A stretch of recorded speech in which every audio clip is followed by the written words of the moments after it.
People, we're here to talk about a very important subject that starts with a P. No, it's not one of those P words, it's another P word. Actually, there are thousands to pick from, but today's P word happens to be the word pertaining directly to artists. And it's called procrastination. Procrastination. What is that, 6 syllables? So it's a big word, but everyone knows what it means. It means the delaying of something inevitable, and it reminds me of something my old teacher, Mr. Campen, taught me from the MATC days in Wisconsin about the phenomenon of inertia. Inertia is something that actually covers 2 separate, entirely different meanings. One is inertia is a body at rest stays at rest. The second is a body in motion stays in motion. So obviously we have a problem there. Which one would you prefer? I would prefer a body in motion stays in motion. Now occasionally an artist needs rest. He needs to relax his eyes being very important to his job. The older he gets, unlike myself, there is going to be times when the eyes just don't work as good as they used to. In fact, I recall a moment when I was originally working on my first Nexus animated pilot. And this was done on film. This was nothing, this was all analog kind of stuff. And we shot in 35 millimeter film, and we shot it on a regular, normal, non-digital camera.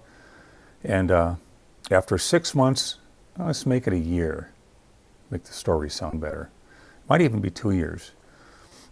Where I was coming home from a trip from UCLA, and I was wrapping up the entire project so I could premiere it for the San Diego show that year. I think that would have been 93 or so. And I remember coming home, trying to drive, and my eyes were shot. I couldn't even see where I was driving. I was virtually blind. My eyes had actually given out because of the lack of rest I should have given them.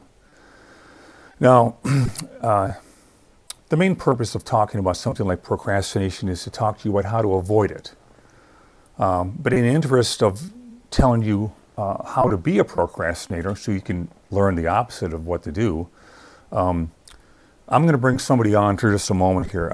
You guys maybe don't know that I have brothers. I have 3 brothers, 2.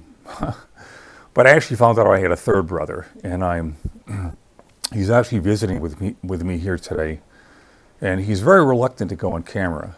So I'm a little worried about what he might say when he's on here. But I did force him into it with a bribe. $10 is going to do a lot for a guy like this. So I'm going to bring him on, and he's going to talk about something that I think pertains to procrastination, but I'm not sure. So give me a second. I'm going to go grab him. I'll be right back.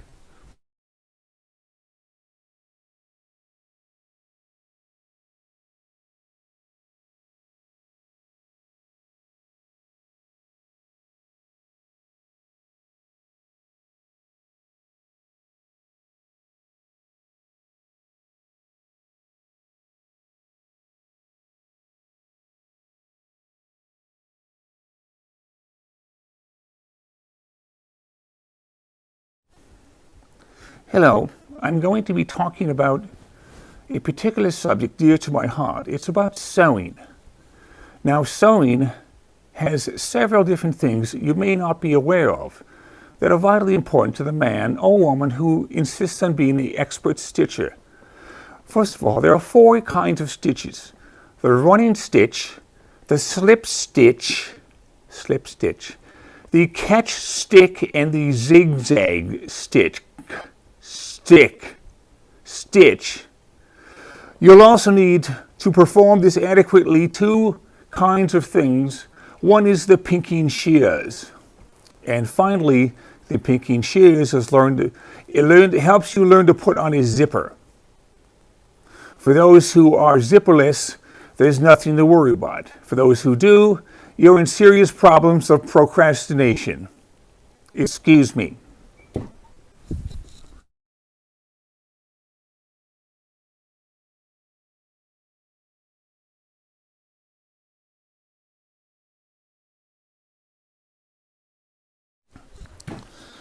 The guy didn't exactly perform as I wished him to, but so that bribery fee of $10 is going down to a George Washington. Now, there are several ways that we procrastinate. One of them is, well, first let's define the word procrastination. Procrastination is doing something that you don't want to do by avoiding it. Norman Rockwell, the greatest illustrator of them all, was a fine example of a procrastinator. What he would do was, instead of actually working on what he was supposed to be working on, he would go and tear up diaper cloths all day, or clean his brushes, or sweep the studio. Another great artist, a Western artist known for his painting with horses in the Old West, was Harold von Schmidt. Harold von Schmidt would do anything to avoid his studio that he had converted into a barn, or a barn converted into a studio. When he was facing problems he just didn't want to deal with. So what he would do, one of many tricks that he learned to do over the years, well, one of them was mow the lawn. And let me tell you, this was a really big lawn, a really big shoe. So that's what he would do.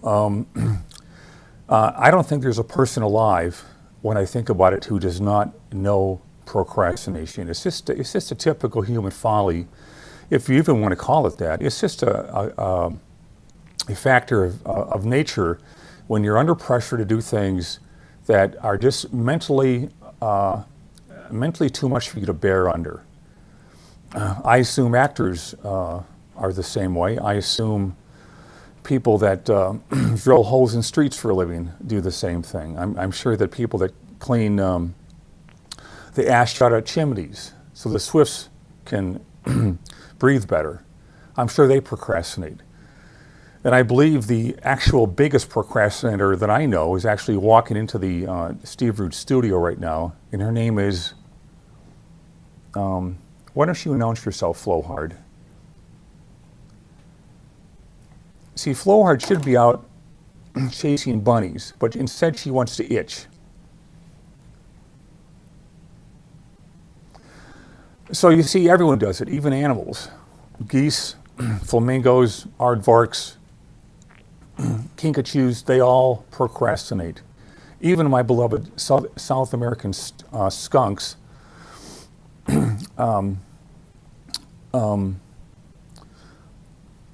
the Aquatamundis. Yes, indeed. Okay, so now that we've given you a brief history of procrastination, I'll show you how I myself, the humble dude, impervious to all manners of faults. Can you guys see that? I procrastinate by doing things that are more fun than doing things that are hard. And some of the things I do are really hard. So I'd rather be doing things like this. It's working, it's studying instead of working. Working is hard, studying is easy.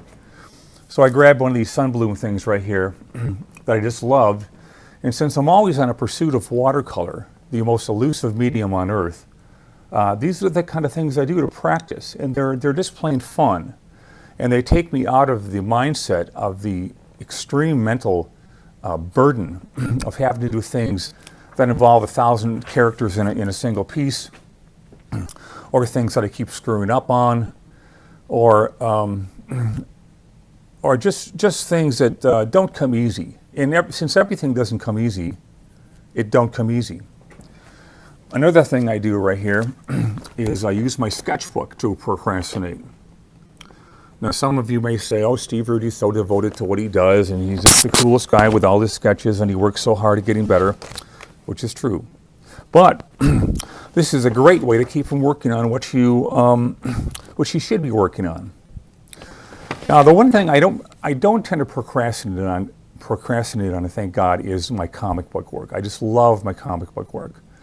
And one of the reasons I don't procrastinate on that is because if you're working on a painting with 1,000 people in it, that takes a little longer than a day.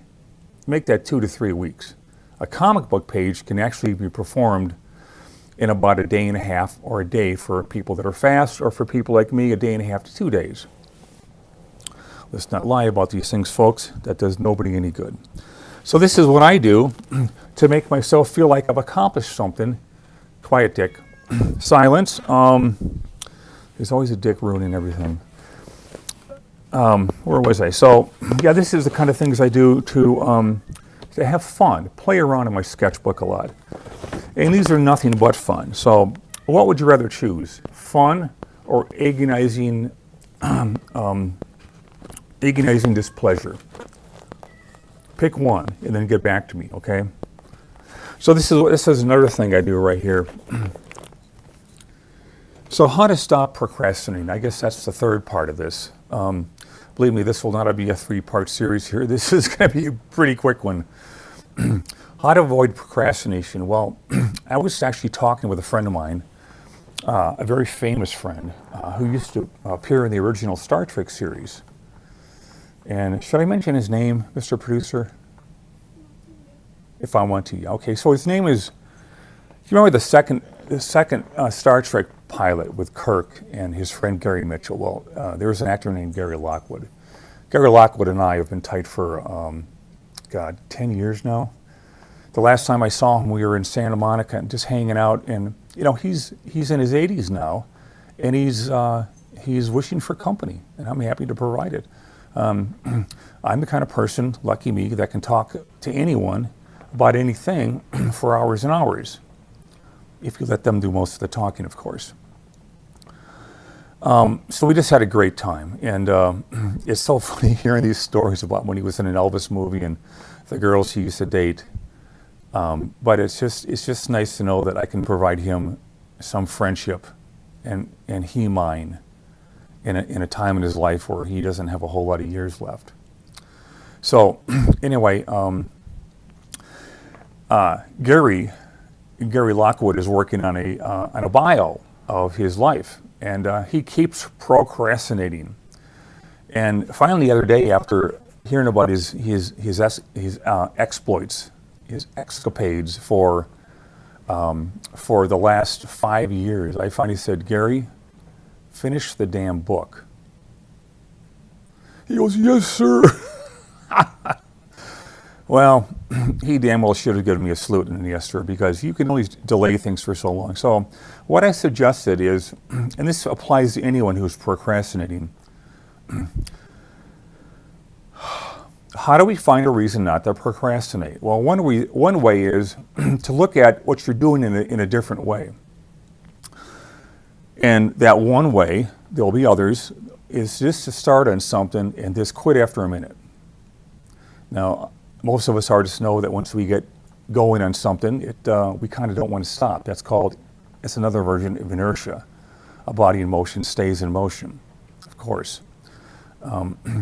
So that's one way to beat it. The other way is to completely reorient your mindset and look at it as, boy, look, I've got this wonderful chance to do this piece that's going to be agonizingly hard, and I need to find a way to keep going on it.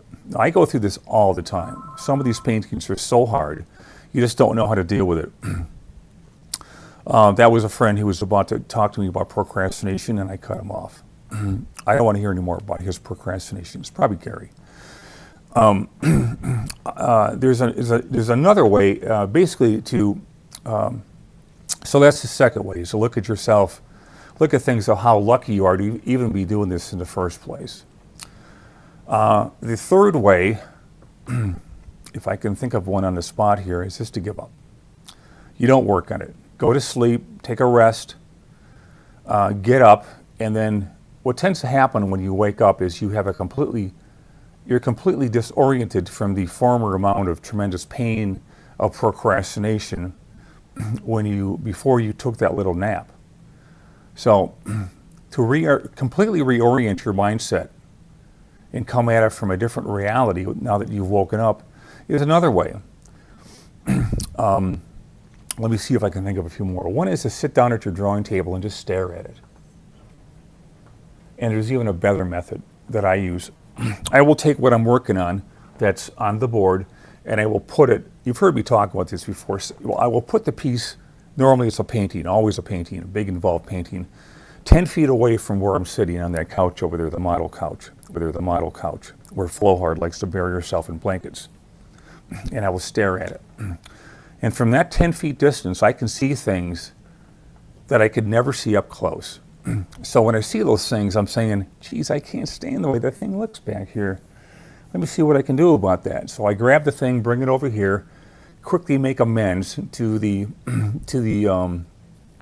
faulty places in the painting, and I find myself wanting to work on them just out of embarrassment or simply the unease of having seen mistakes so obvious that I simply couldn't live them myself. So those are some of the many reasons that I and others do that. For you procrastinators out there, you're in good company. We're all part of the same group. We're all part of the same brotherhood or sisterhood. So we're all in good company. I think actually we should be having these weekly meetings starting at maybe early on Saturday, maybe Sunday after church, of course. And talk about the art of procrastination. The only thing I'm worried about is nobody will show up. So I'm a little worried about that. Mr. Producer, do we have any questions or comments about procrastination that I'm so certain that many people want to talk about, unless of course they're procrastinating and not writing in? No questions at the moment. It seems like people enjoyed your insights about the beginning bit that you did. So, in other words, what we have here is the legion of fans on the other side of this camera right here who are not coming on with questions because they're procrastinating. You see what I mean? See, everyone does it. You guys do it. I do it. Rockwell does it. Famous actors do it. I tell you, it's a world where I quite don't know what's up and down sometimes. But in the meantime, while we're waiting for some procrastinators to write in, I'm going to show you more of my sketchbook right here. There's Bruce Lee. There's Bruce Lee's pants. Elephants. Kung Fu pandas. Elephants and rhinos. Did you know that rhinos are almost extinct? And these damn people in Africa kill the elephants for, we all know this, their tusks. And whatever they think the tusks are doing for them, they're not. So they're being idiots. More things I've done with a watercolor and color pencil that turned out really good. Most don't. I don't know why these happen to turn out well. Let's not forget Rooster here. Rooster was a big horse that I happened to meet upon when I was vacationing for a weekend in someplace. We have pen and ink work. A lot of this is based on the work of Barry Smith, the most obstinate man in comic books, but very talented. So I try to learn a lot from him if I can. You talk about procrastination, the guy never calls me back. I don't know if he's procrastinating or not. Lizards. Can you ever do enough lizards? No, you can't. So there's the answer in that. And in fact, I did not procrastinate. I actually did my lizards and snakes. Captain America, some cool ships from Space, my favorite Space Ghost TV series from 1966. Little thumbnails that I've done right here. I do a lot of little black and white thumbnails for the commissions that I do. And what I do is a line drawing first, and then I Xerox it very small. The same thing as the equivalent of looking at something from 10 feet away. And then I fill in the blacks to see how they're gonna work. We all know this guy right here. I think he's from Magnus Robot Fighter. And some more experimentations with stuff, more color pencil work. I believe I bought myself a set of dies, Dr. Martin dies. You know, the ones that always fade over the years and everyone tells you not to use them? Well, that's exactly why I am using them, because I want to experiment with them. And they don't have to fade. You just put them in a dark area. What do we have here? Headless people and goofy people's heads. So this head may belong to this body, but I don't think so. This is some Frazetta work right here. We can get enough for copying Frazetta. And speaking of Frazetta, he may be the greatest procrastinator of all times. So I'm glad I was reminded of that. Frazetta would rather do anything than sit down, than make him sit down at the easel and begin one of his paintings that was due in I think the next day by 2 o'clock. He'd rather be out playing baseball, mowing the lawn, playing stickball with his kids, fighting off hornets, or anything but sitting down and doing his work. So I believe I've made clear that even the great of the greats do their little procrastination thing, regardless of how important it is to not do it. Oh, these are cool, right? These are more procrastination studies here of charcoal. This is charcoal and newsprint right here. Something everybody should learn. This is me goofing off because I don't like to get too rigid or academic at times. Stuff. Okay, this is is that a Soroya? Yeah, you guys know him. Of course you do. This is Sargent, and this is the biggest procrastinator on this page, Frank Frazetta. Actually, I think that Sargent might have procrastinated too. The fact that he took sometimes 2 weeks to paint a single face may have something to do with it. So you see, we're all part of that club. Water. I think painting water is a great way to procrastinate. Is this charcoal? Yes, it is, but it's in a Xerox form. There's also a lot of ways to procrastinate here by basically writing my life story here. And I type it out because I don't want to write it out. It's too painful. So that's more procrastination. So I go to the typewriter and write down all my thoughts. You know, at the age of 39 that I am now, I'm very eager to put down the incredibly astute thoughts that I have conjured over the years to pass on to future generations. And boy, are they going to be offended. More Frazetta, more lizards, and people's backs. Don't forget about feet. You don't want to not learn how to do feet. Here's Zorn, Anders Zorn, the famous Swedish painter that could paint as good as anyone alive. There's just so much stuff. There's a ship from Space Ghost that I really like that I modified to take some of the detail out because it didn't need it. No procrastination there. No procrastination there. Faces, heads, stuff, stuff, stuff. I have no idea what this is because it's upside down. Buttocks. Can you ever get enough buttocks? Lips, mouth. You guys know how hard it is to draw a mouth, especially in a girl. You're drawing a very precise expression of something. It's probably spelling out the word procrastination or to open their lips. And to make a millimeter off on these things is not going to make your day, nor gain you notice in the eyes of your peers. More stuff, more written stuff right down there. And it goes on and on and on with more notes, more studies. Bruce Lee's back again, more water. There's my beautiful Sandra Peel. She is definitely not procrastinating unless she's thinking about something she should do and isn't. So people, that's going to wrap it up for today's live stream. It was a quick one, but I really have to get back to procrastinating. So hopefully we've learned something from this.